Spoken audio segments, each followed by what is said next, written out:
तो ये कहानी एक ऐसे अनाथ हाई स्कूल स्टूडेंट की है जिसे एक दिन एक ऐसी मैजिकल आइटम मिलती है जिससे कि वो उस दुनिया का सबसे ज्यादा स्ट्रॉन्गेस्ट सेज बन जाता है। ये कहानी वो भी है जो कि अपने हाई स्कूल में कॉलेज के अंदर बैठा था और मेरी ही तरह ये भी पढ़ाई में बिल्कुल ध्यान नहीं देता था। तो ये पीछे बैठ के इधर उधर की बातें सोच रहा था। तभी टीचर लोगों को नोटिस कर लेते हैं और उसको खड़ा करवा देते हैं और तब टीचर लोगों से एक क्वेश्चन पूछते हैं। अब वो खड़ा तो हो ही जाता है लेकिन वो कोई भी आंसर नहीं दे पाता, जिस वजह से वहां मौजूद सारे क्लास के स्टूडेंट्स उसके ऊपर हंसने लगते हैं। तभी क्लास का टॉपर जिसका नाम जैंग था वो खड़ा होता है और उस क्वेश्चन का आंसर देते हुए कहता है कि तुम्हें तो कुछ भी नहीं पता लुओ, मुझे लगता है कि तुम्हें तो यहाँ पर पढ़ाई करने के लिए आना ही नहीं चाहिए था। जैंग यहाँ पर लुओ को नीचा दिखाकर क्लास टीचर को इंप्रेस करने की कोशिश कर रहा था और ज्यादा ओवर स्मार्ट बनके वो लुओ को घसीट के टीचर के पास ले जाता है और कहता है कि टीचर से माफी मांगो। लेकिन लुओ माफी मांगने से मना कर देता है और कहता है कि मैंने बस चैप्टर को नहीं समझा, इस वजह से मैं क्वेश्चन का आंसर नहीं दे पाया। लेकिन जैंग लुओ के साथ जबरदस्ती कर रहा था। जब लुओ उसको पीछे हटाने जाता है तभी गलती से लुओ टीचर के लगे हुए टेबल पर उनकी कॉफी कप को गिरा देता है। लेकिन तब लुओ अपने रिप्लेसेस के साथ उस कप को बचा लेता है। लेकिन कप को बचाने के चक्कर में लुओ ने टीचर के ब्रश पेन को तोड़ दिया था और वो ब्रश पेन टीचर के लिए काफी ज्यादा इंपॉर्टेंट था। अगले इसी में हम देखते हैं कि जैंग को और लुओ को टीचर प्रिंसिपल ऑफिस में ले जाते हैं और जैसे ही दोनों प्रिंसिपल ऑफिस पहुंचते हैं तो हम लुओ को देखते हैं जो कि बहुत ज्यादा डरा हुआ था क्योंकि उसे पता है कि सारी ब्लेम उसके ऊपर ही आने वाली है। तब हम जैंग को देखते हैं जो कि प्रिंसिपल के ऑफिस में आते साथ ही अच्छा बनने का नाटक कर रहा था। वो लुओ के साथ भी अच्छे से बात कर रहा था और वो बोलता है कि मैं लुओ की तरफ से भी माफी मांगता हूं। अब ये सब देखने के बाद तो लुओ बहुत ज्यादा गुस्सा हो चुका था। वो कहता है कि प्रिंसिपल आप जो भी देख रहे हैं सब ये नाटक कर रहा है। लेकिन तभी प्रिंसिपल चिल्लाते हुए कहता है कि बिल्कुल चुप हो जाओ, लुओ तुमने टीचर जू की सबसे ज्यादा इंपॉर्टेंट चीज को तोड़ दिया है। ये एक हजारों सालों इंपॉर्टेंट एंशिएंट ब्रश था जिसे कि ढूंढना लगभग इंपॉसिबल है। लेकिन तभी टीचर जू बीच में बोलते हैं कि लुओ तुम्हें इतना ज्यादा सोचने की जरूरत नहीं है, तुम बस मेरे लिए एक ऐसा सेम टू सेम ब्रश खोज के लाओ। लेकिन मैं तुम्हें पहले ही कह देता हूं कि ये ब्रश तुम्हें इजीली नहीं मिलने वाली। इस ब्रश को खोजते खोजते तुम्हें बहुत चीजें पता चलेगी जिससे कि तुम्हें भी फायदा होगा और मुझे भी मेरा ब्रश वापस मिल जाएगा। अब लुओ इस चीज के लिए हां बोल देता है क्योंकि अगर वो ना बोलता तो उसे इस कॉलेज से निकाल दिया जाता। लेकिन लुओ जल्दी समझ जाता है कि ये कितना ज्यादा मुश्किल काम था क्योंकि पूरा शहर को एक एक जगह पर खोजने के बाद भी उसे वो ब्रश कहीं भी नहीं मिलता। वो तो ये तक सोच रहा था कि कहीं टीचर मुझे जानबूझ के सफर तो नहीं करवा रहे। लेकिन तभी घूमते घूमते लुओ को जैंग दिखता है जो कि एक जगह पर दौड़ के जा रहा था। जब लुओ उसका पीछा करता है तो उसे पता चलता है जैंग भी उसी ब्रश को खोज रहा है ताकि वो लुओ से पहले उस ब्रश को टीचर को दे सके। और तभी जैंग के अंकल बोलते हैं कि ये ब्रश मुझे मिल चुका है जो कि यहाँ पर नहीं एक और सिटी में है, हम लोग वहाँ पर चलेंगे लेकिन उससे पहले हम लोग कुछ खा लेते हैं। दूसरी तरफ हम लुओ को देखते हैं जो कि खुश हो रहा था क्योंकि ये उसके लिए बहुत बड़ा मौका था और लुओ जल्दी से जल्दी दूसरे सिटी में जाता है और शॉप को खोज लेता है। जब लुओ उस शॉप पे पहुंचता है तो वहाँ पर मौजूद शॉपकीपर जो कि एक लड़की थी जिसका नाम रॉन्ग था और उसे देखते साथ हमारे लुओ को उससे पहली नजर में ही प्यार हो गया था। अब वो शर्माते शर्माते पूछता है तो क्या तुम्हारे पास वो ब्रश है, और रॉन्ग भी बोलती है कि हाँ हमारे पास वो ब्रश है। उसके बाद वो उसे ब्रश को दिखाती है लेकिन वो उसे ब्रश को छूने से मना करती है क्योंकि अभी वो उसे नहीं बेच सकते। वो कहती है कि मेरे ग्रैंडफादर जब यहाँ पर आ जाएंगे उसके बाद मैं उनसे पूछ के ये ब्रश तुम्हें बेच सकती हूँ। तभी वहाँ पर एक सूट पहना हुआ आदमी वहाँ पर एंटर करता है और कहता है कि वो ब्रश मेरी है। ये आदमी एक क्रिमिनल है और रॉन्ग इसे जानती है। रॉन्ग कहती है कि हमने तुम्हें कभी भी यहाँ पर नहीं बुलाया तो जल्दी से जल्दी यहाँ से भाग जाओ। ये आदमी जिसका नाम जेन है वो बहुत ज्यादा गुस्सा हो जाता है और उस ब्रश को लेकर देखता है। उसके बाद बोलता है कि ये वो ब्रश नहीं है जिसको मैं खोज रहा हूँ और तब वो उस ब्रश को फेंक देता है। लेकिन सही टाइम पे लुओ उसको जाके पकड़ लेता है और उसके बाद जेन कहता है कि अगर तुम मुझे वो ब्रश नहीं देती जो कि मैं मांग रहा हूँ तो मैं तुम सबको मार डालूंगा। तभी बीच में लुओ आ जाता है और अभी जिससे उसे प्यार हुआ है उसके लिए वो उसे लड़ने लगता है। लेकिन तब जेन इरिटेट होकर अपनी पावर को रिलीज करता है जिससे कि दोनों ही बहुत पीछे जाके गिरते हैं। तब रॉन्ग कहती है कि लुओ पीछे रहना। उसके बाद ही रॉन्ग अपनी पावर को रिलीज करती है। वो कुछ आइसिकल स्पीयर्स का इस्तेमाल करती है जिससे कि जेंग के ऊपर कुछ ज्यादा खास असर नहीं पड़ता। लेकिन जेंग तब हैरान हो जाता है जब रॉन्ग अपने पास में से एक स्नो ब्रश को समन करती है और उससे उसके ऊपर हमला करती है। तब जेंग भी सीरियस हो जाता है और अपने क्लाउड ब्रश को समन करता है और इसके बाद दोनों ही पागलों की तरह लड़ने लगते हैं। लुओ सोच रहा था कि कहीं वो इनके बीच में मारा ना जाए। तब जेंग रॉन्ग को कहता है कि मैं तुम्हें पहले ही बता दूं तुम्हारे पास जो ब्रश है वो ताकतवर है लेकिन तुम मुझे हरा नहीं सकती। अब हमें यहाँ पर एक पास्ट का सीन दिखाया जाता है जहाँ हमें एक ओल्ड मैन को दिखाया जाता है जो बैठ के बहुत ज्यादा ड्रिंक कर रहा था और ये कोई ऐसा वैसा पर्सन नहीं है, ये इस दुनिया का सबसे ज्यादा स्ट्रॉन्गेस्ट सेज है। लेकिन क्योंकि अब ये बूढ़ा हो चुका है तो वो और काम नहीं करना चाहता। उसे पता है कि वो बहुत ही जल्दी मारा जाएगा जिस वजह से वो अपनी जिंदगी को एंजॉय कर रहा था। लेकिन उसने मरने से पहले अपनी स्पिरिट और अपनी सारी पावर्स को एक ब्रश के अंदर कैद कर दिया था। अब हमें फिर से प्रेजेंट में दिखाया जाता है जहाँ जेंग और रॉन्ग लड़ रहे थे और लड़ते लड़ते रॉन्ग को एक झटका लगता है जिससे कि उसके पास से वही ब्रश निकल जाती है और वो ब्रश सीधा जाके लू के अंदर इंसर्ट हो जाती है। तब हम देखते हैं कि लू के अंदर कुछ चेंजेस आ रहे थे। कुछ देर में लू बिल्कुल बदल चुका था, उसकी प्रेजेंस बिल्कुल ही अलग हो चुकी थी। जेंग उसके ऊपर फिर से हमला करने की कोशिश करता है लेकिन वो लू की स्पीड को मैच नहीं कर पाता। तब जेंग अपना सबसे ज्यादा स्ट्रॉन्गेस्ट मूव को इस्तेमाल करता है लेकिन लू के सामने सब कुछ बेकार था। जेंग को जल्दी समझ आ जाता है कि उसे बहुत बड़ी गलती हो गई है और वो वहां से भाग जाता है।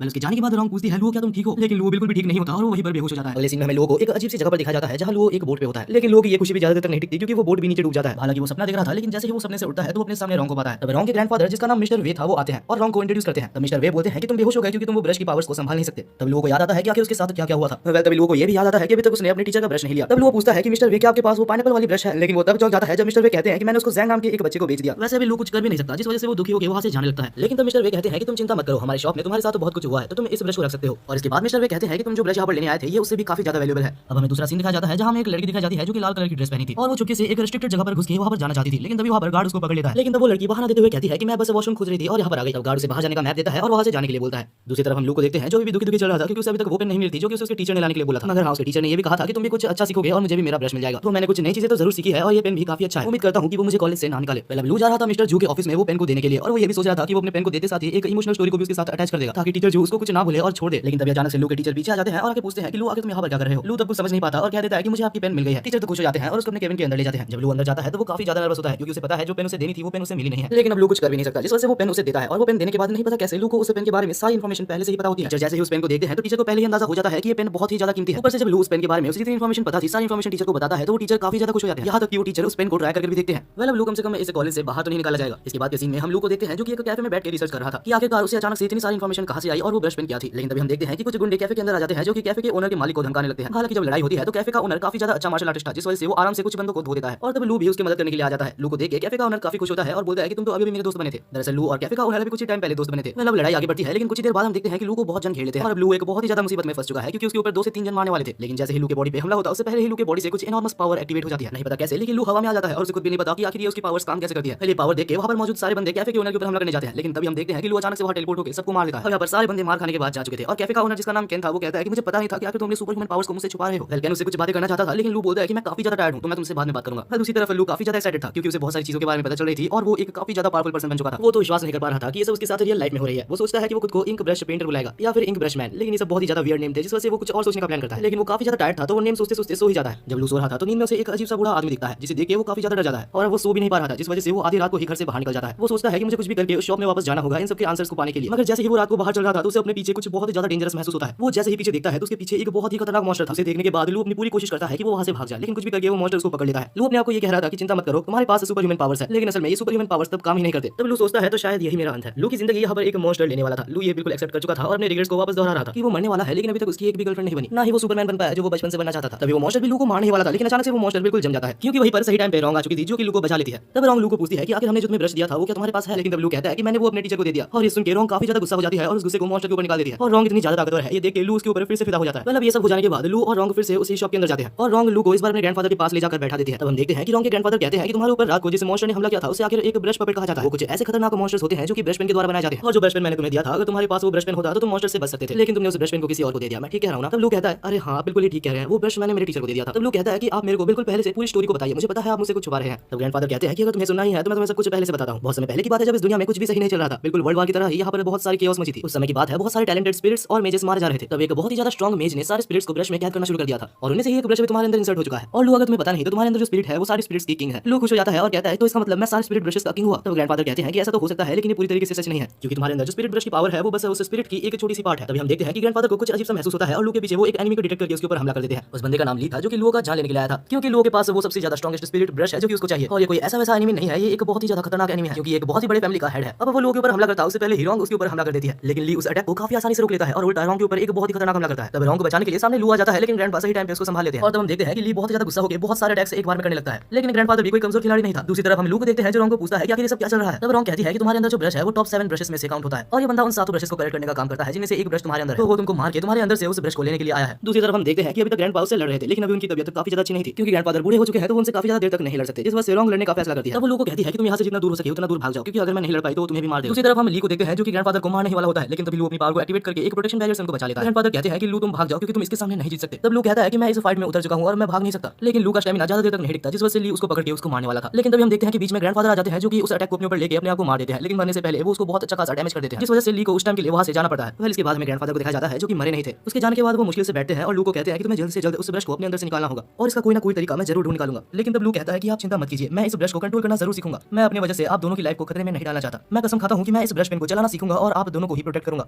तब ग्रैंडफादर कहते हैं कि अगर तुम यही चाहते हो लू तो यही सही, इस ब्रश पेन को चलाना मुश्किल जरूर है लेकिन मैं तुम्हें ट्रेन जरूर करूंगा, लेकिन उससे पहले मैं थोड़ा रेस्ट कर लूं ताकि मेरा ये जख्म ठीक हो सके। तब रॉन्ग कहती है कि आप चिंता मत कीजिए, जब तक आप रिकवर नहीं होते तब तक रॉन्ग को ट्रेनिंग देने की जिम्मेदारी मेरी हुई। पहले इतना कुछ होने के बाद भी हमारा नल्ला मेन कैरेक्टर अभी खुश हो रहा था क्योंकि रॉन्ग को ट्रेनिंग देने वाली है। अब दूसरी सीन में हमें रॉन्ग को और लू को दिखाया जाता है जो कि स्कूल में थे और सब लू को बहुत ज्यादा टेंशन दे रहे थे और भला क्यों ना दे क्योंकि उसके साइड में ही रॉन्ग भी उसके साथ ही चल रही थी। अब इसके बाद ये रॉन्ग लू को एक लाइब्रेरी में ले जाती है और कहती है कि तुम्हें यहाँ पर सारे इंपॉर्टेंट पोएम्स को रिसाइट करना होगा क्योंकि सारे पोएम्स को जानने के बाद ही तुम ब्रश की फुल पोटेंशियल को समझ पाओगे। लू भी बहुत ज्यादा परेशान हो जाता है क्योंकि उसे लग रहा था कि उसे पढ़ाई नहीं करनी होगी लेकिन यहाँ भी उसे पोएम्स याद करने होंगे। वह रॉन्ग काफी ज्यादा टेंशन में थी जिस वजह से लू उसको एक जोक सुना के उसको हंसाने की कोशिश करता है लेकिन अफसोस रॉन्ग हंसती नहीं है। और तभी वहाँ पर जैंग आ जाता है जो आकर लू की फिर से बेइज्जती करने लगता है। वो कहता है कि अगर तुम्हें बस मजबूरी में ही लू के साथ रहना है तो तुम उसे छोड़ सकती हो और अगर तुम्हें पोएम्स ही चाहिए तो मेरे को सारे पोएम्स याद है। ये सब सुन के लू बहुत ज्यादा परेशान हो गया था और इतना गुस्से में था कि उसे कुछ भी समझ नहीं आ रहा था। तब जैंग अपने आप को रॉन्ग से इंट्रोड्यूस करता है और कहता है कि लू एक बहुत ज्यादा बेकार स्टूडेंट है। वो इतना ज्यादा घटिया है कि कुछ दिन पहले उसने कुछ ऐसा काम किया था जिससे कि वो कॉलेज से निकाल दिया जाता। तब लू को लगता है कि ये सब सुनने के बाद रॉन्ग उसकी हेल्प नहीं करेगी या ही उसके साथ रहेगी, लेकिन भाई वो कहते हैं ना कि मेरी वाली अलग है। बस वैसे ही रॉन्ग यहाँ पर उल्टा जैंग को ही रोस्ट कर देती है। वो कहती है कि तुम बस अपने आप को अच्छा दिखाने की कोशिश कर रहे हो भले ही तुम एक नालायक हो। और ये सुनने के बाद वहाँ पर मौजूद सारे स्टूडेंट्स उसके ऊपर हंसने लगते हैं लेकिन इस जैंग गधे को अभी तक समझ नहीं आया। उसे लग रहा है कि वो बस जबरदस्ती लू के साथ है और उसे लग रहा है कि वो लू से रॉन्ग को छीन लेगा।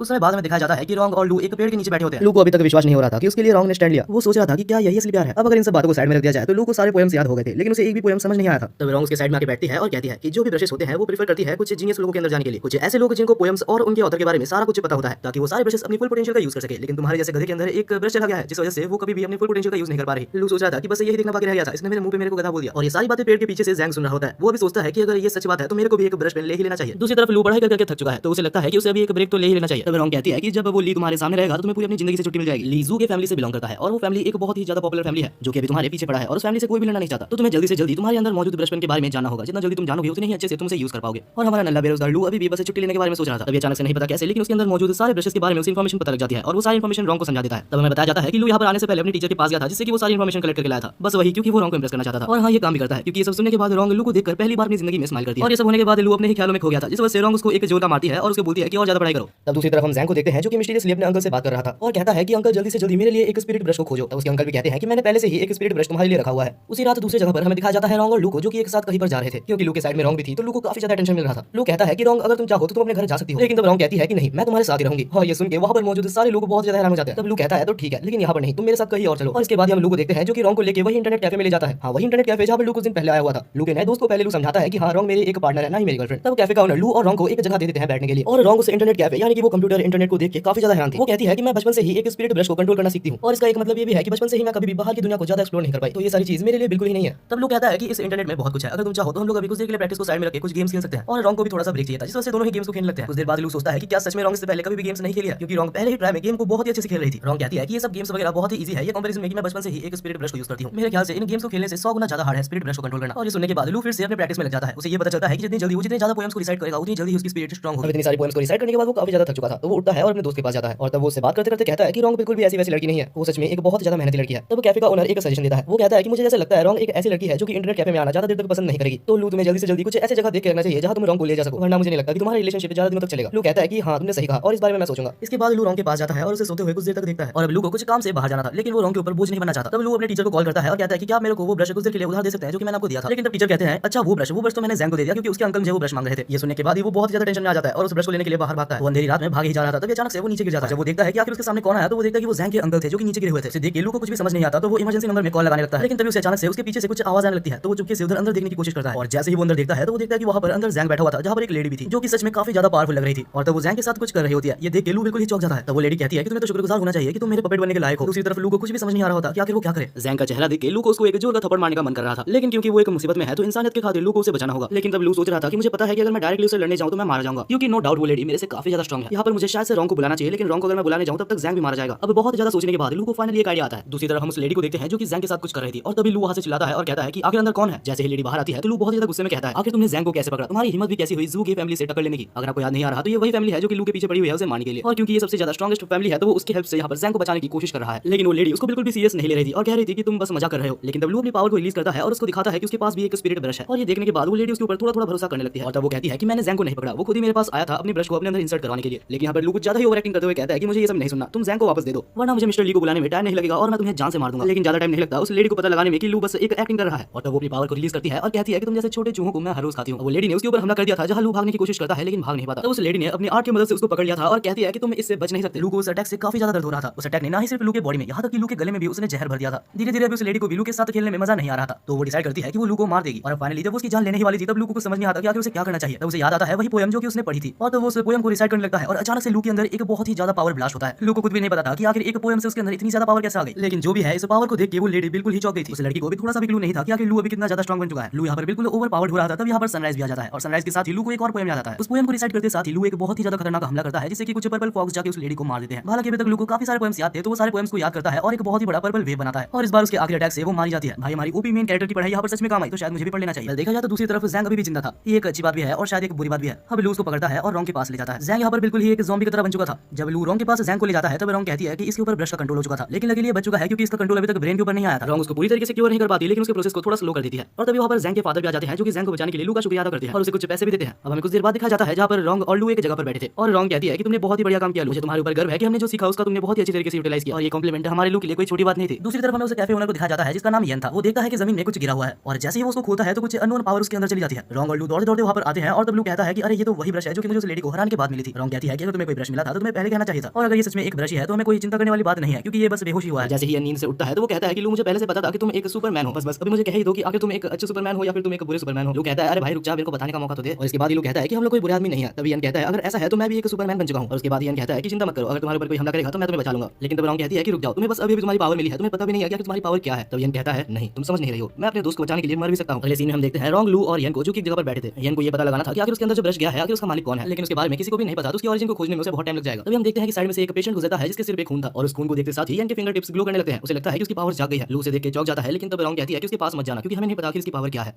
तभी अचानक से नहीं पता क्या होता है, लेकिन तीनों ही एक ब्लैक स्पेस में आ जाते हैं और वहाँ पर कोई अननोन पावर तीनों के ऊपर ही हमला कर रही थी। रॉन्ग कहती है कि ये पांचों कलर जो तुम्हें दिख रहे हैं ये बहुत ही खतरनाक है, तुम्हें इससे बच के रहना होगा या फिर ये तुम्हारे ऊपर कंट्रोल कर लेगा। हालांकि कुछ देर लड़ने के बाद लू को वो पावर कैप्चर कर लेता है और उसकी वजह से रॉन्ग का जैसे ही ध्यान भटकता है तो उसको भी वो पावर कैप्चर कर लेता है। लेकिन क्योंकि रॉन्ग भी मुसीबत में है तो लू आकर उसकी मदद कैसे ना करता। अरे समझो भाई, ऐसे भी लू को बहुत ही कम मौके मिलते हैं रॉन्ग के सामने हीरो बनने का। नहीं पता कैसे, लेकिन लू अपने पावर्स की मदद से होश में आ जाता है और रॉन्ग को भी होश में लाता है। रॉन्ग होश में आने के बाद कहती है कि ये पावर्स काफी ज्यादा खतरनाक है, जरूर इसके पीछे जो भी है वो जू की फैमिली से रिलेटेड होगा और वो पक्का लू को मारने के लिए आया होगा। तब रॉन्ग अपने पावर का यूज करती है और अपने आइस मैजिक की मदद से उन सारे पावर्स को रोकने के लिए एक आइस बैरियर बना देती है। लेकिन तब एनिमी बहुत सारे डीमंस को समन करता है जिस वजह से वो सारे डीमंस जाके रॉन्ग के ऊपर हमला करने लगते हैं और तब फिर से रॉन्ग के ऊपर रेड लाइट हमला कर देते हैं और रॉन्ग फिर से रेड लाइट के वश में आ जाती है। तब रॉन्ग को बचाने के लिए लू रॉन्ग के सामने आ जाता है और उसको हेलुसिनेशन से बाहर लाता है। लू इन सब चीजों में इतना ज्यादा खो चुका था कि उसे पता भी नहीं था कि पीछे से एक डीमन आके उसके चेस्ट से उसके हाथ को आर पार कर चुका था। जैसे ही लू को ये चीज पता लगती है तो वो कहता है कि रॉन्ग यहाँ से जल्दी भाग जाओ। तब वो डीमन लू को उठाता है और उसको उठा के यन के ऊपर फेंक देता है। तब जैसे ही यन उसकी उंगलियों से लू को पकड़ता है तो अचानक से नहीं पता कैसे लू के सारे इंजरीज खुद ब खुद हील हो जाते हैं। लू को तो समझ नहीं आ रहा था कि आखिर वो अभी तक जिंदा कैसे है। तब यन रॉन्ग को भी छूता है और रॉन्ग के भी सारे इंजरीज हील हो जाते हैं। तब उन्हें समझ आता है कि आखिर ये सब चीजें यन की उंगलियों की मदद से हो रहा है। अब फाइनली हमारे नल्ले कैफे ओनर को भी थोड़ा सा अपने ऊपर गर्व हो रहा था। तब वो कुछ ज्यादा ही ओवर कॉन्फिडेंट हो जाता है और खुद ही चला जाता है डीमन से लड़ने के लिए। हाँ, वो बात अलग है कि वो बहुत ही बुरा पिटता है, लेकिन हाँ वो अपने इंजरीज को अपने ही पावर से खुद को हील कर सकता था। और आखिर में यन उन सारे कामों के पीछे जिसका हाथ था उसको खोज निकालता है। तब वो जू के फैमिली का मेंबर सरेंडर करने की कोशिश करता है, लेकिन यन उसे छोड़ता नहीं है और उसे बहुत मारता है। लेकिन तब वो जू के फैमिली का मेंबर वहां से जान बचा के भाग जाता है। अब वो सारा काला धुआं वहां से हट चुका था और वो लोग फिर से हॉस्पिटल में आ चुके थे। तब लू जैंग को देखने के लिए हॉस्पिटल के अंदर जाता है और वहां पर उसके टीचर भी बैठे हुए थे जो कि काफी ज्यादा दुखी हो रहे थे और कहते हैं कि शायद ये सब कुछ मेरी वजह से ही हुआ है। तब लू को आइडिया आता है और यन अपने फिंगर टिप्स की मदद से जैंग को छूता है, लेकिन वो पूरी तरीके से अभी भी रिकवर नहीं हुआ था क्योंकि यन के पावर्स भी अभी जैंग के ऊपर पूरी तरीके से काम नहीं कर रहे थे। तो लू यहाँ पर रॉन्ग के पास जाता है। तब वो देखता है कि रॉन्ग किसी से बात कर रही थी और उसे कहती है लू हमारे जाल में फंस चुका है और जैसे सब कुछ हमारे प्लान में था वैसे ही चल रहा है। वो मेरी हर बात को मान लेता है, उसे मैनिपुलेट करना काफी इजी है। जब ये सब सुनने के बाद लू रॉन्ग के पास जाता है और उसे पूछता है। तब रॉन्ग कहती है ये तो काफी ऑब्वियस है, तुम्हें ऐसा तो नहीं लगा ना कि मैं बिना किसी मेरे कारण के तुम जैसे इडियट के साथ घूमूंगी। अब ये सब सुनने के बाद लू का दिल पूरी तरीके से टूट चुका था। उसे पता नहीं था कि रॉन्ग बस उसका इस्तेमाल कर रही है।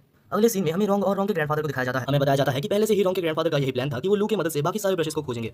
अब ये सब सोच के जब लू बाहर चल रहा होता है तभी उसको वही रेड ड्रेस पहनी वाली लड़की दिखती है। ये वही लड़की है, अगर आप याद करोगे तो पहले ये बिल्कुल ही इलीगल तरीके से एक टेंपल पे घुसना चाहती थी। वो यहाँ पर आके लू को मैनिपुलेट करने की कोशिश कर रही थी। वो कहती है कि तुम मेरे साथ चलो, उस रॉन्ग ने तुमको धोखा दे दिया लेकिन मैं तुम्हें धोखा नहीं दूंगी। अगर तुम चाहो तो मेरे साथ मिलकर रॉन्ग और उसके ग्रैंडफादर से पहले 7 कोलोसल ब्रश को खोज सकते हो। लेकिन वो बोलते हैं ना कि एक बार धोखा खाने के बाद बार बार धोखा नहीं खाते। तब लू कहता है कि नहीं, कोई जरूरत नहीं है, मैं ऐसे ही ठीक हूँ। लेकिन तब वो रेड ड्रेस वाली लड़की लू को जबरदस्ती उसके साथ खींच के ले जाती है। यहाँ पर लू चाहता तो ना बोल सकता था, लेकिन लू की मस्ती तो देखो। और इसी मस्ती के चक्कर में वो फिर से मैनिपुलेट हो जाता है और हमें पता ही है कि ये लाल ड्रेस वाली लड़की कोई अच्छी लड़की नहीं है। तब वो रेड ड्रेस वाली लड़की लू को कोने में ले जाती है और फ्लर्ट करने के बहाने उसको बेहोश कर देती है और उसके बाद वो लड़की लू को कार में भर के वहां से चली जाती है। दूसरी तरफ हम रॉन्ग और यन को देखते हैं जो कि लू को खोज रहे थे, लेकिन लू का तो कोई अता पता ही नहीं था। दूसरी तरफ हमें फिर से लू को दिखाया जाता है जो कि कार की डिक्की में बंद था और उसे जैसे ही होश आता है तो वो देखता है कि उसके पावर्स को सील कर दिया गया है। तब वो लेडी उसको एक मंदिर में ले आती है और कहती है कि अगर मैं चाहूं तो इस मंदिर में तुम्हें अभी इसी वक्त मार के तुम्हारे अंदर से उस ब्रश को ले सकती हूं। और जब लू के अंदर से उस ब्रश को लेने के लिए वो लेडी वहां पर एक बहुत ही खतरनाक अटैक लू के ऊपर करती है, लेकिन तभी अचानक से उस अटैक को किसी ने रोक दिया था। तभी हमें एक अननोन पर्सन को दिखाया जाता है जो कि बिल्कुल ही टकला था। तब वो अननोन पर्सन उसके स्टूडेंट को बुलाता है जिसका नाम जू था और कहता है कि जल्दी से जल्दी उस लेडी को मार गिराओ। जहां पर जू और वो लेडी फाइट करने लगते हैं, लेकिन वो लेडी भी काफी ज्यादा कमजोर नहीं थी। हम देखते हैं कि वो दोनों के अंदर बहुत अच्छा फाइट चलता है, लेकिन आखिर में जू थोड़ा ज्यादा स्ट्रांग निकलता है और इस फाइट को जीत जाता है। लेकिन आखिर में कुछ भी करके वो लेडी वहां से भागने में कामयाब रही थी। इसके बाद ही हमें वो टकले आदमी का नाम बताया जाता है जो कि मास्टर बेड था। अब ये सब खत्म होने के बाद मास्टर बेड लू से पूछते हैं कि तुम्हारे अंदर ब्रश है क्या, मैं सही बोल रहा हूं? तब लू कहता है कि नहीं, मेरे अंदर कोई भी ब्रश नहीं है। मास्टर बेड कहते हैं कि तुम्हारे अंदर ब्रश है और ये मैं सेंस कर सकता हूं। तब लू एक फाइट के लिए प्रिपेयर हो रहा था, लेकिन तभी मास्टर बेड कहते हैं कि चिंता मत करो, हम तुम्हें हार्म पहुंचाने के लिए नहीं आए, ना ही मैं तुमसे कोई फाइट करना चाहता हूं। मुझे बस तुम्हारे अंदर मौजूद वो ग्रीन कोलोसल ब्रश के बारे में थोड़ा सा और जानना है। तब मास्टर बेड लू को एक पुरानी कहानी के बारे में बताते हैं। बहुत सालों पहले की बात है, मैं और रॉन्ग के फादर बहुत अच्छे दोस्त हुआ करते थे, लेकिन कुछ कारणों की वजह से रॉन्ग के फादर वहां से डिसअपीयर हो गए और आज तक उनका कोई पता नहीं है। तुम्हारी हेल्प से मैं बस इतना जानना चाहता हूं कि रॉन्ग के फादर अभी कहां है और कैसे है। तभी अचानक से मिस्टर बेड को किसी की प्रेजेंस महसूस होती है और वो कोई और नहीं यन था। इसको देखने के बाद लू सब कुछ शांत करवाता है और कहता है कि यन मेरा दोस्त है। लू जब मुसीबत में था तो उसने यन को कॉल किया था, जिस वजह से यन यहाँ पर आ गया था। लेकिन तभी मिस्टर बेड और बाकी सभी को फिर से एक जन की आने की प्रेजेंस महसूस होती है और ये प्रेजेंस काफी ज्यादा स्ट्रांग थी। तब मास्टर बेड अपने मैजिक की मदद से सबको डिसअपीयर कर देते हैं। तब हम देखते हैं कि वहां पर एक पर्सन आया था जिसका नाम किंग था और वो वहां पर एक पर्सन को लेकर आया था जिसके अंदर से उसको ब्रश निकालना था। दरअसल ये जगह या फिर ये टेंपल एक ऐसा टेंपल है जहां किसी भी पर्सन के अंदर से ब्रश को निकाला जा सकता है। इसके बाद ही किंग उस ब्रश को उस बॉडी के अंदर से निकालने का प्रोसेस चालू करता है। धीरे धीरे उस पर्सन के अंदर से सारी स्पिरिट निकल के एक ब्रश का फॉर्म ले रही थी और जब उसका ब्रश निकालने का काम हो जाता है तो उसके बाद किंग एक चाकू लाता है जिससे कि वो उस पर्सन को मारने वाला था। लेकिन तभी हम देखते हैं कि लू यन और बाकी सारे लोग मिस्टर बेड को छोड़ के सारे लोग उधर से निकल आते हैं क्योंकि उनसे ये चीज नहीं देखा जाता कि उनके सामने ही एक पर्सन की मौत हो रही है। क्योंकि सब लोग निकल चुके थे तो मिस्टर बेड को भी वहां से निकलना ही होता है। तब किंग लू को देख के बहुत ज्यादा खुश हो जाता है क्योंकि उसे पता लग चुका था कि लू के अंदर भी 7 कोलोसल ब्रशेस में से एक ब्रश मौजूद है और जो पर्सन से वो ब्रश को भी एक्सट्रैक्ट किया वो पर्सन के अंदर भी एक 7 कोलोसल ब्रशेस में से एक ब्रश मौजूद था। जैसे ही किंग लू के ऊपर हमला करता है तो लू अपनी पावर को समन करने की कोशिश करता है लेकिन नहीं कर पाता। वो तो अच्छा हुआ कि जू ने सही टाइम पे लू को बचा लिया था। ये देख के मास्टर बेड कहते हैं कि लू तुम पीछे रहो क्योंकि तुम्हें अभी तक पूरी तरीके से ब्रश को यूज करना शायद नहीं आया है। दूसरी तरफ जू अभी किंग से लड़ रहा होता है। जू बहुत ही अच्छा टक्कर किंग को दे रहा था। वेल उसे कोई मैजिक यूज करना तो नहीं आता, वो हैंड टू हैंड कॉम्बैट में किंग को बहुत ही अच्छा टक्कर दे रहा था। लेकिन कुछ देर बाद किंग काफी ज्यादा गुस्सा हो जाता है और अपनी मैजिक की मदद से अपना सबसे ज्यादा स्ट्रॉन्गेस्ट हमले को प्रिपेयर करता है और उसके बाद कहता है कि इस पॉइंट पे तुम कुछ भी कर लो तुम बच नहीं सकते, तुम सब मारे जाओगे। दूसरी तरफ हम मास्टर बैडी को देखते हैं जिसे सब कुछ समझ आ गया था और वो वहां पर एक बैरियर बनाता है, लेकिन इस बैरियर को किंग बहुत ही आराम से तोड़ देता है और एक और बहुत ही ज्यादा खतरनाक हमला करता है। लेकिन जू सामने आके खुद को सैक्रिफाइस करके सबको बचा लेता है। अब इस पॉइंट पे किंग काफी ज्यादा ही पावरफुल हो गया था। वो आराम से मास्टर बैडी से लू और यन को छुड़ा के अपने पास ले लेता है। लेकिन तब किंग का ध्यान उस पर्सन की तरफ जाता है जिससे कि वो ब्रश को एक्सट्रैक्ट कर रहा था। अभी किंग को उसके ऊपर पूरा फोकस लगाना होगा, नहीं तो ब्रश एक्सट्रैक्ट वो नहीं कर पाएगा। तब वो लू और यन को साइड में रख के ब्रश को पूरी तरीके से एक्सट्रैक्ट करता है। दूसरी तरफ यन और लू काफी ज्यादा मुसीबत में थे, उन्हें नहीं पता था कि आखिर वो लोग वहां से कैसे निकलेंगे। तब हम देखते हैं कि किंग फिर से जब लू और यन को पकड़ने आता है तब यन अपने हाथों की मदद से उस पावर्स की मदद से किंग को छू देता है। जैसे ही यन किंग को छूता है तो किंग के पास जो ब्रश था वो फिर से उस पर्सन के अंदर चला जाता है। तब हम देखते हैं कि लू को पता चलता है कि यन के पास दो पावर्स है, एक पावर हील करने की और एक पावर पास में जाने की। तब हम देखते हैं कि किंग उन दोनों को फिर से अपने कब्जे में करने के लिए एक और बहुत ही ज्यादा खतरनाक हमले को प्रिपेयर कर रहा था। लेकिन तब किंग का हमला मिस हो जाता है और वो हमला सीधा जाके ब्रश पेन पे लगता है और वो ब्रश पेन जाके सीधा फिर से लू के अंदर चला जाता है।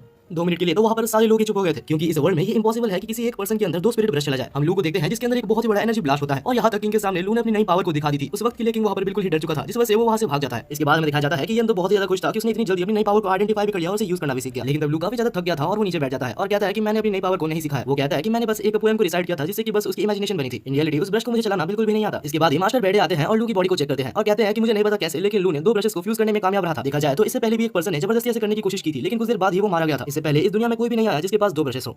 इसके बाद ही वहाँ पर एक लेटर भी आता है जो कि रॉन्ग की तरफ से था। उस लेटर को पढ़ने के बाद लू कहता है कि मेरे को समझ नहीं आता कि आखिर रॉन्ग मेरे साथ अच्छा व्यवहार कर रही है या सिर्फ मेरा फायदा उठा रही है। वेल यन कहता है कि तुम्हें एक और बार रॉन्ग को मौका देकर देखना चाहिए। दूसरी तरफ हम लू, मिस्टर बैडे और यन को देखते हैं जो कि जाते हैं उनके विलेज में। किसी भी तरीके से हो, लेकिन लू के अंदर से जो 2 ब्रशेस हैं उनमें से एक को एक्सट्रैक्ट किया जा सके, क्योंकि अगर ये ना किया जाए तो इसकी कोई गारंटी नहीं है कि लू कब तक जिंदा रहेगा। अब लू, यन और मिस्टर बैडे उस विलेज के चीफ के पास जाते हैं, क्योंकि अगर सबसे ज्यादा इंफॉर्मेशन किसी को होगी तो वो विलेज का चीफ ही होगा। जब चीफ ये सुनता है कि लू ने खुद के अंदर 2 ब्रशेस को एब्जॉर्ब किया है, वो भी बिना किसी हार्म के, वो कहता है कि शायद तुम्हारी बॉडी थोड़ी डिफरेंट है और तुम चाहो तो बहुत ही अच्छे और आगे तक जा सकते हो। लेकिन तब लू कहता है कि मुझे इसकी जरूरत नहीं है और जल्दी से जल्दी प्लीज आप कुछ भी करके मेरे अंदर से ब्रश को निकाल दीजिए, क्योंकि मैं सिंगल नहीं मरना चाहता। अब लू की दुख भरी कहानी सुनने के बाद चीफ कुछ करने की कोशिश करता है। वो अपने आप को लू के साथ अटैच कर लेता है और कोशिश करता है कि वो लू के अंदर से एक ब्रश को निकाले, और ये चीज काफी ज्यादा हार्ड थी और ये करते करते चीफ काफी ज्यादा थक गया था। चीफ कुछ देर के लिए बैठा ही था कि अचानक से कहीं से हमला होता है और चीफ की जान चली जाती है। विलेज का चीफ अचानक से मर जाना कोई छोटी बात नहीं है। इस वजह से पूरी विलेज में अफरा-तफरी मच जाती है और हम देखते हैं कि वहां पर एक लड़की आती है जो ये सब वहां पर देख के सबको बता देती है। लू और मास्टर बैठे काफी ज्यादा मुसीबत में थे, क्योंकि सब समझेंगे कि उन दोनों ने ही चीफ को मारा है। इस वजह से वो लोग एक सीक्रेट जगह पर भागते हैं। वो दोनों एक टेंपल के पास आते हैं जिसके साइड में से एक रास्ता निकलता है एक लाइब्रेरी का। मास्टर बैठे कहते हैं कि इस लाइब्रेरी के बारे में किसी को भी शायद नहीं पता, तो यहाँ पर रहना भी के लिए सबसे हमारे लिए सेफेस्ट होगा। लेकिन ये लाइब्रेरी कोई नॉर्मल लाइब्रेरी नहीं है, यहाँ से निकलने के लिए हमें बहुत सारी मेहनत करनी होगी और हम यहाँ पर आ चुके हैं तो हम वापस नहीं जा सकते, क्योंकि अगर हम गए तो हम मारे जाएंगे। जैसे ही वो लोग लाइब्रेरी में आगे बढ़ते हैं तो वहाँ पर एक बहुत ही अजीब सी हैंडराइटिंग में कुछ लिखी हुई थी और हम देखते हैं कि साथ में वहाँ पर बीच में बहुत सारे ब्रशेस भी रखे हुए थे। अचानक उन ब्रशेस को लू और मिस्टर बैडे की प्रेजेंस महसूस हो जाते हैं, जिस वजह से वो लोग एक्टिवेट हो जाते हैं और इनमें से कुछ ब्रशेस मॉन्स्टर के फॉर्म ले चुके थे। तब हमें बताया जाता है कि ये मॉन्स्टर्स ब्रश पपेटियर्स हैं जिनको सिर्फ साउंड सुनाई देता है, इनको दिखाई नहीं देता। तब लू इसी चीज का फायदा उठा के वहां पर मौजूद सारे ब्रश पपेटियर्स को मार डालता है। लू की फाइटिंग स्किल्स देख के मास्टर बैडे काफी ज्यादा इंप्रेस हुआ था। इसके बाद वो लोग वहां पर मौजूद सारे सिंबल्स को देखने लगते हैं और हमारा जीनियस टकला यानी कि मास्टर बैडे ये निकाल लेता है कि कहां पर एग्जिट हो सकता है। वो लोग एग्जिट के पास जाते हैं, लेकिन वहां पर कोई भी डोर नहीं था। लू को बहुत ही ज्यादा टेंशन हो रहा था कि उनको यहां से निकलना ही होगा, जिस वजह से वो गधा अपना दिमाग को यूज नहीं करता और अपने मैजिक पावर को समन करके उस गेट को ही तोड़ देता है। और उसके बाद मास्टर बैडे को कहता है कि जब मैं स्ट्रेस में रहता हूं तो ऐसा ही होता है। बाकी दूसरी तरफ मास्टर बैडे काफी ज्यादा टेंशन में थे, क्योंकि उन्हें नहीं पता कि आखिर चीफ कैसे मारे गए। और हमें यहाँ पर एक बहुत ही ज्यादा शॉकिंग चीज बताई जाती है, आखिरकार चीफ मास्टर बैडे के खुद के फादर थे। दोनों ही अलग अलग हो जाते हैं और हम देखते हैं कि लू फाइनली यन को खोज लेता है। रात हो चुकी थी लेकिन लू सो नहीं पा रहा था। उसे क्या पता कि अगर वो आज रात सो जाए तो कल सुबह वो उठे या ना उठे। तब वो अपने नए ब्रश को समन करता है और उसे पूछता है कि आखिर मैं तुमको अलग कैसे करूं, लेकिन ब्रश वापस उसको एक खाली पेज दे देता है, यानी कि लू की तरह लू का ब्रश भी बिल्कुल ही गधा है। यहाँ हमें एक और शॉकिंग चीज पता चलती है, लू का जो सेकंड ब्रश है यानी कि येलो वाला ब्रश, लू जब इसका इस्तेमाल करेगा तब तक लू की लाइफ धीरे धीरे खत्म होती जाएगी। तब लू सोचता है कि क्या उसे रॉन्ग की हेल्प लेनी चाहिए, लेकिन तभी वहां पर यन कहता है कि लड़कियां सिर्फ तुम्हें स्लो कर देगी, चिंता मत करो, मैं जू और मिस्टर बैडे तुम्हारे साथ ही हैं। तब लू कहता है कि मास्टर बैडे ने चीफ की डेथ के बारे में जू को बताने से मना किया है, क्योंकि अगर जू को पता लगा कि चीफ मर चुका है तो वो जरूर उस विलेज में वापस भागने की कोशिश करेगा। तो वो लोग एक बहाना बनाते हैं और सो ही जाते हैं। तब हमें दिखाया जाता है कुछ अननोन पर्सन्स बाहर से लू और यन को देख रहे थे और उनके साथ ही वहां पर किंग भी बैठा हुआ था। और तब वो कहता है कि चीफ के मरने के पीछे सिर्फ और सिर्फ लू का हाथ है। अगली सुबह हम देखते हैं कि हमारे बंदे एक टेंपल पर जाते हैं। उस टेंपल पे एक बहुत ही ओल्ड मॉन्क रहता था जिसका नाम जोंग था। वो कुछ काम करने जा ही रहे थे, लेकिन मानो क्या हुआ होगा, उनके ऊपर फिर से किसी ने अटैक कर दिया था। तभी हमें वहां पर मौजूद अटैकर को दिखाया जाता है जिसका नाम शिव था। लू को तो अभी इन सब अटैक्स की आदत पड़ चुकी है। दूसरी तरफ हमें एक और अटैकर दिखाया जाता है जो कि काले कोट में था और इस बंदे ने अपने मैजिक को यन के ऊपर अप्लाई किया था, जिससे यन इसके खुद के ही एक डायमेंशन में आ गया था जहां पर कोई भी पर्सन एग्जिस्ट नहीं करता, सिर्फ ब्रशेस एग्जिस्ट करते हैं। तब वो बंदा कहता है कि ये मेरा डायमेंशन है और यहाँ से निकलने का बस एक ही तरीका है, कुछ भी करके मेरे मुंह से लू का नाम बुलवाओ और तुम यहाँ से आजाद हो जाओगे। यन यहाँ पर बिल्कुल ही बुरी तरीके से फंस चुका है। अब यन को अपनी रैमिंग स्किल्स तो दिखानी ही होगी। दूसरी तरफ हम लू को देखते हैं जो कि अपनी जान बचा के भाग रहा था, लेकिन तब अटैकर शिव उसके ऊपर हमला करती है और कहती है कि हमारे चीफ को मार के तुम ऐसे नहीं भाग सकते। तब लू को प्रोटेक्ट करने के लिए अपनी पावर से एक स्वॉर्ड को समन करता है, लेकिन अनफॉर्चुनेटली वो स्वॉर्ड काफी ज्यादा वीक था। लू तो अपनी पावर्स को फिर से समन करने की कोशिश करता है, लेकिन वो भी काम नहीं करता। लू अभी अटैकर शिव से काफी ज्यादा बुरा पिट रहा था, लेकिन तब अटैकर शिव सामने आती है और कहती है कि चिंता मत करो, तुम सिर्फ अकेले नहीं पिट रहे, तुम्हारे दोस्त तुमसे भी ज्यादा बुरा पिट रहे हैं। हमें दिखाया जाता है कि यन अभी भी उसी के वश में होता है, जहां दूसरी तरफ जू को किंग मिल के मार रहा था। अब प्रेजेंट में अटैकर शिव लू को मारने ही वाली थी, लेकिन तब लू स्माइल करता है और वहां पर दुआ करके वहां से बच जाता है। बाद में वो एक ड्रैगन समन करके लड़ने की कोशिश करता है, लेकिन लड़ नहीं पाता। लू सोच रहा था कि आखिर इस लड़की के पास कैसा ब्रश है।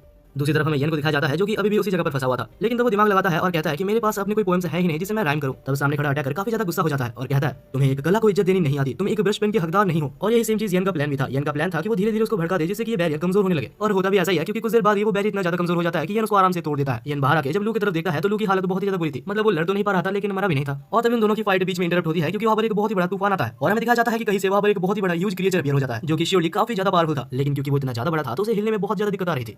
देख के ऐसा लग रहा था कि वो मॉन्स्टर अटैकर शिव के ऊपर हमला करना चाहता है, लेकिन लू के अंदर का जो प्यूपल ब्रश यानी कि वो येलो ब्रश था वो खुद ब खुद मूव करता है और अटैकर शिव को उस मॉन्स्टर से बचा लेता है। हालांकि शिव को लग रहा था कि लू उसके साथ कुछ करने की कोशिश कर रहा है और इसके बाद ही शिव वहां पर बहुत ज्यादा इमोशनल होकर रोने लगती है, लेकिन लू को समझ नहीं आता कि आखिर ये सब क्या हो रहा है। लेकिन तब लू को इतना समझ आ ही जाता है कि ये नया ब्रश शिव को बचाना चाहता है। तब लू के दोस्त अपनी जान को खतरे में डाल के उस मॉन्स्टर का ध्यान को डाइवर्ट करते हैं और अटैकर्स वहां से भाग जाते हैं ये सोच के कि बाद में वो लू से बदला लेंगे। हालांकि ये चौंका देने वाली बात थी कि मॉन्स्टर के पास लॉन्ग रेंज डिस्टेंस अटैक्स भी है। हालांकि लू के बनाए हुए मैजिक बैरियर से वो अभी तक बचा हुआ है। यन कहता है कि मेरे को भी सिखा दो कि आखिर एक ब्रश की मदद से बैरियर कैसे बनाते हैं, लेकिन अनफॉर्चुनेटली लू को कोई आइडिया ही नहीं था क्योंकि उसकी प्यूपल ब्रश यानी कि वो येलो वाली ब्रश ये सब खुद ही कर रही थी। मॉन्स्टर से बचने के लिए वो लोग भाग रहे थे, लेकिन भागते भागते वो लोग फिर से मॉन्स्टर के पास आ जाते हैं। ये सब देख के वहां पर मौजूद अटैकर कहता है कि अभी के लिए हमें टीम अप कर लेना चाहिए। वो अटैकर वहां पर अपना एक बैरियर बनाता है और लू को कहता है कि अपने बैरियर को इसमें मर्ज कर दो ताकि वो दोनों मिलकर वहां पर एक स्ट्रॉन्ग बैरियर बना पाए। लेकिन ऐसा कैसे करते हैं इसके बारे में लू को बिल्कुल भी नहीं पता था। तब वहां पर शू कहती है कि काफी ज्यादा आसान है, तुम्हें बस अपने ब्लड फ्लो के अंदर तुम्हारे मैजिक माना को फील करना है। लू इन बातों को सही टाइम पे समझ जाता है जिस वजह से वो लोग वहां से भागने में कामयाब रहते हैं। वहां से एक सेफ डिस्टेंस पे जाने के बाद वो लोग देखते हैं कि वो मॉन्स्टर एक मॉन्क का रूप ले लेता है और चिया नाम के किसी एक पर्सन को वहां पर बुलाने लगता है। तब उस चश्मे पहने हुए असैसिन को समझ आता है कि आखिर ये कौन है। बहुत समय पहले की बात है, वहां पर एक किंग हुआ करता था और उस किंग का एक डिसाइपल था जिसका नाम काय था। लेकिन एक बार काय ने उसकी मास्टर की एक बहुत इंपॉर्टेंट चीज एक बंदे को शेयर कर दी थी जिसका नाम चिया था। और क्योंकि काय ने मास्टर की एक बहुत इंपॉर्टेंट चीज चिया को दे दी थी जिस वजह से काय के ऊपर से मास्टर का भरोसा बिल्कुल ही उठ चुका था। और हमें बाद में पता चलता है कि चिया एक और एम्पायर के लिए काम कर रहा था और उसने सीक्रेटली काय से सारी इंफॉर्मेशन मास्टर के बारे में निकाल के मास्टर को मार दिया था। और जो चीज अभी हमें प्रेजेंट में दिखाई जा रही है वो काय की एक एनर्जी है, बहुत ही ज्यादा गुस्से में है और चिया को खोज रहा है। दूसरी तरफ हम लू यन और बाकी असैसिन्स को देखते हैं और लू की येलो वाली ब्रश नहीं पता कैसे लेकिन एक जगह पर पॉइंट कर रही थी, तो उन्हें लगता है कि अगर वो उस चीज को डिस्ट्रॉय कर दे तो काय की आत्मा को शांति मिलेगी। लेकिन तब असैसिन्स कहते हैं कि बाहर जाना खतरे से खाली नहीं है और अगर हम बाहर जाए भी तो हमारे पास बहुत ही ज्यादा कम टाइम होगा उस चीज से बचने के लिए। तब यन कहता है कि अगर तुम लोग बिल्कुल भी डैमेज होते हो तो मैं तुम लोग को हील कर सकता हूं, लेकिन हाँ मेरे पास जितनी एनर्जी है मैं तुम लोग को सिर्फ 9 बार ही हील कर पाऊंगा। तब हम देखते हैं लू यन और शी इस खतरे को उठा के बैरियर से बाहर निकलते हैं, लेकिन निकलते साथ ही उसके ऊपर बहुत सारे अटैक्स हो जाते हैं और दोनों को हील करते करते उनके पास बस 6 ही चांसेस रह जाते हैं। इसके बाद फिर से लू के ऊपर हमला होता है लेकिन शी उसको बचा लेती है, लेकिन शी फिर से डैमेज हो जाती है जिसकी वजह से यन को उनको फिर से हील करना पड़ता है और उनके पास अभी सिर्फ 3 ही चांसेस बचे हैं। और ऐसे करते करते ही अभी यन के पास सिर्फ लास्ट चांस ही बचा होता है। लेकिन तब शी बहादुरी दिखाते हुए कहती है कि मुझे और हीलिंग की जरूरत नहीं है। अब धीरे धीरे वो लोग अपने डेस्टिनेशन के पास पहुंच चुके थे जहां यन अपना फाइनल हीलिंग फिर से शी के ऊपर इस्तेमाल करता है और शी पूरी तरीके से रिकवर हो जाती है और उसके बाद अपनी पूरी पावर को रिलीज करते हुए उस मॉन्स्टर के ऊपर अटैक करती है और फाइनली जिस चीज को उन लोग को डिस्ट्रॉय करना था वो लोग उस चीज को डिस्ट्रॉय कर देते हैं। वो लोग बहुत ही दूर जाके गिरते हैं, लेकिन तभी अलग सीन में हमें दिखाया जाता है कि वो मॉन्स्टर अभी तक मरा नहीं था। वो बहुत सारे फॉर्म्स बनाकर उनकी एनर्जी को पानी के अंदर भेज रहा था। तब हम देखते हैं कि वो घोस्ट एक ब्रश का रूप ले लेता है, लेकिन सब लोग तब चौंक जाते हैं जब वो लोग देखते हैं कि लू का ब्लू ब्रश जाके उस ब्रश से बात करने लगता है और इवेंचुअली हमें पता चलता है कि ये ब्रश भी 7 ड्यूक्स में से एक ब्रश है। दूसरी तरफ हम उस घोस्ट को देखते हैं जो कि रो रहा था और उसके बाद फाइनली वो कहता है कि अभी मैं अच्छे से जा सकता हूं और उसके बाद ही वो वहां से गायब हो जाता है। अब इसके बाद हम उस असैसिन को देखते हैं जो कि उस क्लाउड ब्रश को लेना चाहता था, लेकिन उस असैसिन के उस ब्रश को लेने से पहले ही वहां पर रॉन्ग के ग्रैंडफादर आ जाते हैं और वो असैसिन पूरी तरीके से जम जाता है क्योंकि वहां पर रॉन्ग भी आ चुकी थी। रॉन्ग वहां पर आने के बाद कहती है कि कोई भी ब्रश को नहीं ले सकता क्योंकि 7 ड्यूक ब्रशेस बिल्कुल ही भाई बहनों की तरह होते हैं जो कि एक दूसरे के साथ रहते हैं और क्लाउड ब्रश की यहां पर रुकने की बस एक ही वजह है क्योंकि लू के पास येलो और ब्लू ब्रश मौजूद है। और ये सब सुनने के बाद लू को बहुत ज्यादा गुस्सा आ रहा था क्योंकि एक बार फिर से रॉन्ग और रॉन्ग के ग्रैंडफादर ने लू का बस इस्तेमाल किया। वो लोग बस लू की हेल्प से क्लाउड ब्रश को खोजना चाहते थे। लू इतना ज्यादा गुस्सा हो चुका था कि वो यहां पर रॉन्ग के ग्रैंडफादर के ऊपर अटैक भी करता है, लेकिन लू के ग्रैंडफादर ने उस अटैक को वापस लू के ऊपर ही भेज दिया था। हम देखते हैं रॉन्ग लू को संभालने आती है और तब हम ग्रैंडफादर को देखते हैं जो कि कहता है कि चिंता मत करो, इससे तुम्हारी भलाई ही होगी। हम देखते हैं लू को जो कि रॉन्ग के हाथों को अपने ऊपर से हटाता है और कहता है कि तुम मेरे को मत छूना, तुमने जो मेरे साथ किया है उसके बाद मैं तुम्हारे ऊपर भरोसा नहीं कर सकता। ये सुनने के बाद रॉन्ग और रॉन्ग के ग्रैंडफादर वहां से चले जाते हैं। तब हम देखते हैं कि वहां पर किंग भी आ जाता है जो कि बाकी दोनों असैसिन्स को वहां से ले जाता है क्योंकि उनका ब्रश होल्डर वैसे भी टूट चुका है। तो वो लोग लू यन और बाकी सबको अपने कब्जे में करके वहां से चले जाते हैं। बाद में हमें किंग और बाकी असैसिन्स को बैठा हुआ दिखाया जाता है जहां पर असैसिन शी कहती है कि हम पहले लू और यन की जांच करना चाहते हैं ताकि हमें पता चले कि आखिर हमारे चीफ कैसे मारे गए। वहां पर तो किंग हां बोल देता है, लेकिन बाद में किंग बहुत ज्यादा टेंशन में होता है क्योंकि आखिरकार किंग ने ही तो उनके चीफ को दूर से मारा था ताकि लू और यन और साथ ही में मास्टर बैड के ऊपर वो इल्जाम लग जाए और उनको पकड़ना आसान हो जाए। तब किंग डिसाइड करता है कि सबसे पहले जाके वो लू और यन को मार डालेगा जिससे कि कोई भी सीक्रेट बाहर ही ना आए। लेकिन जैसे ही वो लोग वहां पर पहुंचते हैं तो किंग ये देख के शॉक हो जाता है कि शी वहां पर पहले से थी और उसने लू को जान से मार दिया था। और इसके बाद वो कहती है कि मैं बस अपने चीफ के मारे जाने का इनसे बदला ले रही थी क्योंकि इनके पास से मेरे को ये चीज मिली। उस चीज को देखने के बाद किंग कहता है कि हां यही तो चीफ है। लेकिन तब शी पूछती है कि आखिर तुम्हें कैसे पता कि ये चीफ है क्योंकि इससे पहले तुमने चीफ को कभी भी नहीं देखा। लेकिन तब वो एक झूठ बोलता है और कहता है कि आईडी में पहले से चीफ का नाम लिखा हुआ था, लेकिन असल में वहां पर चीफ का नाम था ही नहीं, वो असल में यन का आईडी पास था। अनफॉर्चुनेटली एक के बाद एक किंग का झूठ पकड़ा जा रहा था और इसके बाद ये रिवील होता है कि लू और यन मारे नहीं गए थे, वो लोग बस शी का साथ दे रहे थे ताकि वो लोग मिलकर किंग का झूठ को सामने ला सके। तभी वहां पर एक बूढ़ा आदमी आता है जिसका नाम फे था और वो कहता है कि तुम्हें बहुत कुछ एक्सप्लेन करना बाकी है। किंग तब वहां पर उनके ऊपर अटैक करने की कोशिश करता है, लेकिन तब फे नाम का वो बंदा किंग को नॉकआउट कर देता है और इसके बाद ही किंग को वहां पर टांग दिया जाता है और तब फे अपनी एक एबिलिटी का यूज करता है जिससे कि वो किंग के ब्रश को टेंपरेरी वहां से बाहर निकलता है और इस तरीके से वो किंग से सब कुछ सच उगलवा सकता है क्योंकि किंग कुछ भी बोलने से मना कर रहा था जिस वजह से फे को ये टेक्निक का यूज करना पड़ा। वो पूछता है कि आखिर तुम असल में कौन हो और किसके लिए काम करते हो। तब वो कहता है कि तुम्हें कभी भी मेरे मास्टर के बारे में पता नहीं लगेगा क्योंकि वो एक इतना ज्यादा पावरफुल आदमी है कि तुम सोच भी नहीं सकते और क्योंकि वो बोलने से मना कर रहा था तो उसके मुंह से खून निकल आता है। अब ये प्रोसेस तो आगे कंटिन्यू रहेगा, लेकिन बाद में हमें दिखाया जाता है कि अब लू और यन यहाँ से निकल रहे थे जहाँ पर शीलू को थैंक यू बोलती है उसे बचाने के लिए। तब लू कहता है कि मैंने तो कुछ किया ही नहीं, जो किया मेरे ब्रश ने किया। आखिर में फे कहता है कि तुम दोनों को थैंक यू बोलने के लिए हमारे क्लैन मास्टर तुमसे मिलना चाहते हैं और ये और कोई नहीं जू के फैमिली का हेड यानी कि वही ली था। तब लू को समझ आता है सबसे पहले उसके ऊपर जिसने अटैक किया था वो ली नहीं था, वो ली के भेष में कोई और पर्सन था। अब दोनों ही एक साथ बैठे हुए थे जहाँ पर लू पूछता है कि क्या आपको कोई तरीका पता है जिससे कि मैं मेरे अंदर मौजूद 2 ब्रशेस को अलग कर सकूं। लेकिन अनफॉर्चुनेटली ली को इस बारे में कुछ भी नहीं पता होता है। वो लू को कहता है कि तुम एक जगह पर जाके देखो जिसका नाम ननरी है, वहां पर मौजूद लोगों के बारे में इन सब के बारे में कुछ ना कुछ पता होगा, लेकिन वहां के लोगों से थोड़ा सा सावधान रहना क्योंकि वहां के लोग काफी ज्यादा डेंजरस है। वहां के कुछ लोग तुम्हारे ऊपर एक्सपेरिमेंट भी कर सकते हैं और तुम्हें ब्रश पेपेटियर्स भी बना सकते हैं। वो लोग अगर चाहे तो वो लोग तुम्हें गुलाम बनाकर रख सकते हैं और क्योंकि तुम्हारे अंदर 2 ब्रशेस मौजूद हैं तो वो लोग तुम्हारे अंदर इंटरेस्ट जरूर दिखाएंगे। वो लोग इतने ज्यादा खतरनाक है कि जू के फैमिली और वाई फैमिली मिलकर भी वो लोग को नहीं हरा सकते।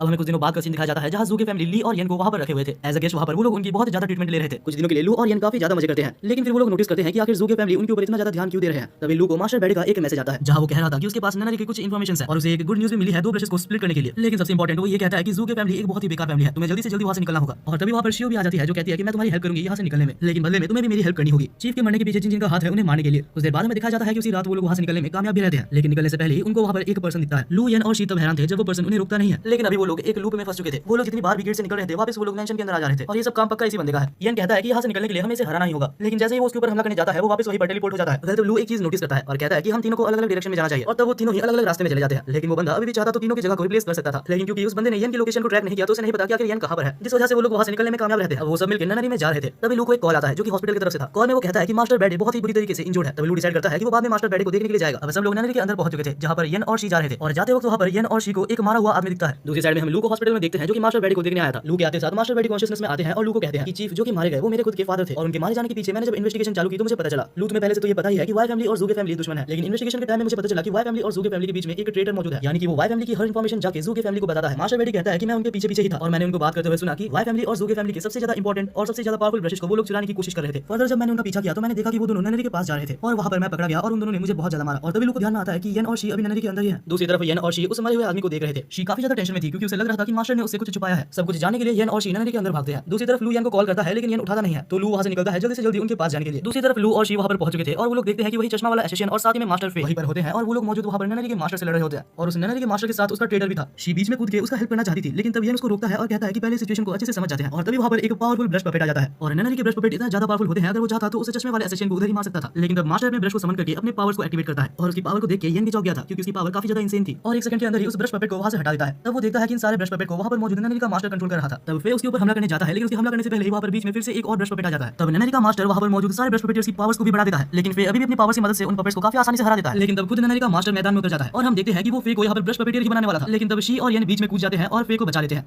हालांकि लड़ते वक्त यन को एक मॉन्स्टर हमला कर देता है और वो दूर जाके गिरता है। वो कहता है कि मैं तो बस फे को रिकवर करने वाला था, मैं बेकार ही में गिर जाता हूं। वेल यन और शी को समझ आ जाता है कि उनकी पावर यहाँ पर यूजलेस है, लेकिन तभी हमारे वहां पर हीरो की एंट्री होती है। लू वहां पर आते साथ ही अपने पावर्स की मदद से बहुत सारे सोल्जर्स को समन करता है। लू यन को उठाता है और एक स्ट्रॉन्ग हैंडशेक देता है, यानी कि मानो वो ये कह रहा था कि चिंता मत कर दोस्त, मैं आ चुका हूं। हैंडशेक के साथ ही लू यन के हाथों में कुछ देता है। अब जैसे ही वो लोग मिलकर हमला करने वाले थे तभी ननरी का मास्टर अटैक करता है और शी यन और साथ ही में मास्टर तक को बेहोश कर देता है। उसने एक ऐसा हमला किया था जो कि धीरे-धीरे उनके पास से एनर्जी लेके उनको मार देगा। तब वो कहता है कि मुझे पता है तुम यहाँ पर इसलिए आए हो ताकि तुम अपने ब्रश को सेपरेट कर सको। लू के पास और कोई भी ऑप्शन नहीं था सिवाय उसके बात मानने के। तब ननरी का मास्टर कहता है कि मेरी बात ध्यान से सुनो, यहाँ से थोड़े आगे जाते ही तुम्हें एक छोटा सा मेंशन दिखेगा, उसके अंदर जाना सबके लिए पॉसिबल नहीं है। वहाँ पर 4 ड्रैगन्स रहते हैं और साथ ही वहाँ पर एक मास्टर कैलीग्राफर रहता है जिसको कि बहुत ही मुश्किल से उस जगह पर सील किया गया है। तुम्हें अपने येलो ब्रश का यूज करके उस मेंशन के अंदर जाने का मौका मिलेगा और वहाँ पर जाने के बाद तुम अपने पेन्स को सेपरेट कर सकते हो। तब लू भी मान जाता है और अपने ब्रश की मदद से उस जगह के अंदर चले जाता है। वैसे वो जगह अंदर से बिल्कुल ही अलग और बहुत ही ज्यादा सुंदर थी। बाहर हम ननरी के मास्टर को देखते हैं जो कि कहता है कि इसके अंदर जो भी गया है वो मरा हुआ ही वापस आया है। लू जब वहाँ पर सेक्रीफाइस हो जाएगा तो यहाँ जाने का रास्ता खुल जाएगा और साथ ही साथ हमें लू के ब्रशेस भी मिल जाएंगे। दूसरी तरफ हमें लू को दिखाया जाता है जो कि 4 ड्रैगन से घिरा हुआ था, लेकिन कोई भी ड्रैगन उसके ऊपर हमला नहीं कर रहा था क्योंकि लू के पास जो ब्लू ब्रश है वो उनसे बात कर सकती थी। और तभी वहाँ पर कैलीग्राफर भी आता है और कैलीग्राफर को देख के लू बिल्कुल ही चौंक गया था। तब हम देखते हैं कि कैलीग्राफर उसको अपने साथ एक रूम में ले जाता है और वहाँ पर उसे एक ड्रिंक देता है। ड्रिंक को पीते साथ ही लू के सारे इंजरीज हील हो जाते हैं। दूसरी तरफ हम यन को देखते हैं जिसका हाथ चमक रहा था। लू ने यन के हाथों में एक ऐसा चीज दिया था जिससे कि वो पूरी तरीके से रिकवर हो गया था। यन रिकवर होने के बाद चुपचाप से फे और शी को रिकवर कर देता है और उनको रिकवर करने के बाद वो तीनों मिलकर फिर से उनके ऊपर हमला करने लगते हैं। दूसरी तरफ हम फिर से लू और कैलीग्राफर को देखते हैं। कैलीग्राफर कहता है कि तुम्हारे पास 2 ऑप्शंस हैं, या तो तुम अपने अंदर से दोनों ब्रशेस में से एक ब्रश को निकाल दो या तो तुम्हें एक ऐसी पावर मिलेगी जिससे कि तुम उनको बचा सकते हो। तब लू दूसरे ऑप्शन को सिलेक्ट करता है और उसको सिलेक्ट करते साथ ही लू को एक बहुत ही ज्यादा ओवरपावर्ड स्किल मिलती है और उस स्किल के साथ वो बाहर जाके 1 सेकंड के अंदर वहां पर मौजूद सारे एनिमीज को हरा देता है। और उसके बाद वो ननरी के मास्टर को पकड़ के पूछता है कि आखिर तुम्हारा मास्टर कौन है। तब वो कहता है कि हमारे मास्टर का नाम हैन जॉन है और जैसे ही वो उसके मास्टर का नाम लेता है तो उसके मास्टर के द्वारा वो मारा जाता है। तब लू को याद आता है कि उसके टीचर ने भी बहुत पहले ये नाम को बोला था। तभी वहां पर सनराइज होता है और लू सोचता है कि आखिर उसे आगे क्या करना है। और इसी के साथ फाइनली हमारे इस एनिमे का सीजन 1 खत्म होता है। ये एनिमे काफी ज्यादा अच्छा था और अगर मुझे इस एनिमे को रेट करना होगा तो मैं इसे 8/10 की रेटिंग दूंगा। और यार कमेंट सेक्शन में ये तो जरूर से बता के जाना कि आप कितना रेटिंग्स को देना चाहते हैं। वैसे तो ये एनिमे बहुत ज्यादा अच्छा भी नहीं था, लेकिन यार अगर आपको इस वीडियो को देखने में मजा आया तो यार दोस्त समझ के एक सब्सक्राइब तो आप कर ही सकते हैं। अगर आप सब्सक्राइब कर लेते हैं तो आपको इसका पार्ट 2 बहुत ही जल्दी मिल जाएगा और मुझे भी मोटिवेशन मिलेगी पार्ट 2 बनाने के लिए। जैसे ही इस एनिमे का सीजन 2 आएगा तो मैं आपको वादा करता हूं कि मैं आपको इसका पार्ट 2 जरूर से लेके आऊंगा। बाकी यार वीडियो को हाइप कर देना, देखते हैं आप मेरी 1 महीने की मेहनत को कितना ज्यादा रिस्पेक्ट करते हो। मैं माफी भी मांगना चाहूंगा क्योंकि मुझे 1 महीना लग गया, लेकिन अगर इस वीडियो पे अच्छा रिस्पांस आता है तो मैं वादा करता हूं कि इसके बाद इतना ज्यादा लेट नहीं होगा। तब तक के लिए मिलते हैं एक नए वीडियो में।